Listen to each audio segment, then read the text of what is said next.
అటువంటి విషయంలో ప్రశ్నించుకోకుండా అక్కడికి వెళ్ళి కేవలం బాబు నాకు మా కొడుకు పుట్టాలి, లేకుంటే మాకు ఉద్యోగం దొరకాలి, నాకు ఇది చేయాలి అది చేయాలి ఆయనకు అని ఇవన్నీ కోరుకోవడం తప్ప మనుషులు ఏం చేయడం లేదనమాట.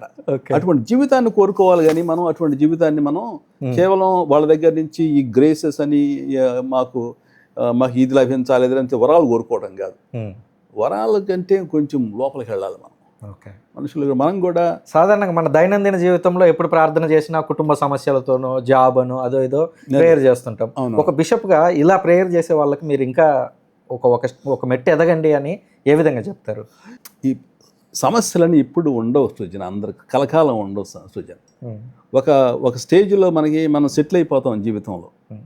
పిల్లలు ఉన్నా సరే వాళ్ళు సెటిల్ అయిపోతారు వాళ్ళు, ఆ తర్వాత మనం సెటిల్ అయిపోతాం. మనకు టైం దొరుకుతుంది అప్పుడు వాళ్ళు చక్కగా చేసుకోవచ్చు ఇటువంటి ప్రార్థనలు, ఇటువంటి పాలలోకి దాని గురించి తెలుసుకోవచ్చు, ఇంకా లోపలికి వెళ్ళవచ్చు, ఇంకా వాళ్ళ ఆధ్యాత్మిక జీవితంలో ప్రోగ్రెస్ అంటూ వాళ్ళు నేర్చుకోవచ్చు ఈ విషయాల గురించి. అట్లాగే వాళ్ళు తెలిసిన వాళ్ళని అడగాలి. అందరికీ తెలియవి ఇవి, తెలిసిన వారిని అడగాలి. ఎందుకంటే ఇది కొంచెం స్పెషలైజ్డ్ సబ్జెక్టులు కాబట్టి తెలిసిన వాళ్ళని అడిగితే వాళ్ళు చెబుతారు మీకు ఇలా ఉంటుందమ్మా ఇలా చేయాలి